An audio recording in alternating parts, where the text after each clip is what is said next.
अस्सलामु علیکم زه هومیوپیتک ډاکټر یم. نن سبا یو بیماری ډیر زیات عام شوې ده او د دې ډیر زیات مریضان راځي. هغې ته پایلز ویل کېږي، هیمراید ورته ویل کېږي، په اسانو ټکو کې ورته بواسیر ویل کېږي. بواسیر دوه قسمه وي، یو ته خوني بواسیر وي، یو ته بادي بواسیر وي. د دې وجوهات څه دي، د دې نه بچ کېدو څه طریقې دي، څه پرهیز دی او د دې هومیوپیتک څه علاج دی، ټولې خبرې تاسو ته په دې ویډیو کې ښیم. ویډیو تر اخره پورې وګورئ، تاسو به انشاءالله ډېر زیاته فایده وشي. د ټول ناول زماره دعا د الله پاک د ټول ناروغ خلکو له شفای کامله نصیب کړي. الله دې د ټولو مسلې په خپل قدرت حل کړي، امین.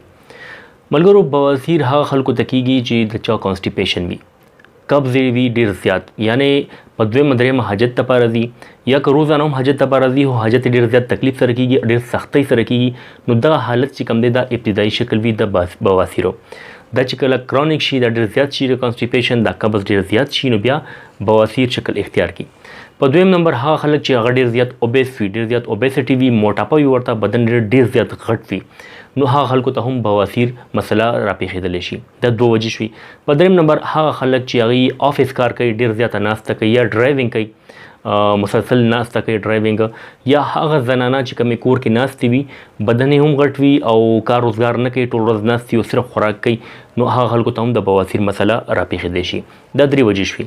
څلورم چې په غذا کې فایبر کم وي، داسې خوراکونه چې هغې کې معده سیوا وي او د ریشې والا خوراک کم وي او فایبر پکې کم وي، نو هغې ته هم د بواسیر مسله کیږي. په څلورم نمبر د چا واټر انټیک کم وي، یعنی اوبه ډېرې کمې څکي، د اوبو مقدار ډېر کم څکي ډیلی روټین کې، نو هغې ته هم دا مسله کیږي. په پنځم نمبر هغه خلک چې ډېر سټرس یا ډپریشن شکار وي، ټینشن وي، سوچونه ډېر زیات کوي، دماغي نفسیاتي مسایل وي ورته، نو هغې ته هم دا مسله کیږي. او کولمو کې چې کوم انفیکشن پیدا شي هغې سره هم کیږي.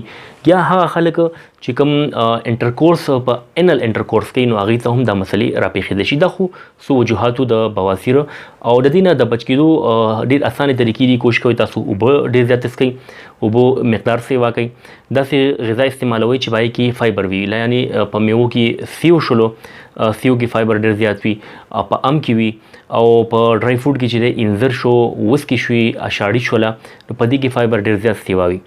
او داسې اسپیغولو څه چې تاسو استعمالوئ د شپې د اوده کېدو نه مخکې هم به تاسو له قبض نه هم بچ شئ، د بواسیر نه به هم تاسو انشاءالله بچ شئ. بواسیر لومبی حالت قبض وي، کانسټیپیشن وي، بیا په دویم نمبر دا بادي شي، او بیا په دریم نمبر چې کله لاست سټیج دی هغه بیا خوني بواسیر شي. نو خوني بواسیر کې داسې حالت وي چې بلیډینګ کېږي، وینه ځي په ډکو میتیازو کې، ډکې میتیازو سره جلن کېږي، سوځی کېږي، درد کېږي او بلډ راځي، نو بلډ تکلیف سره هم راځي او کله کله بغیر تکلیفه هم بلډ خارجېږي او پیشنټ ته پته نه لګي چې مانه بلډ روان دی.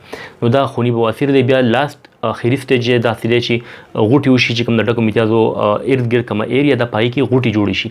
نو بیا ډاکټرانو زیاتره وایي چې یاره دوی به سرجري کول غواړي، سرجري بغیر ته نه ټیکېږي.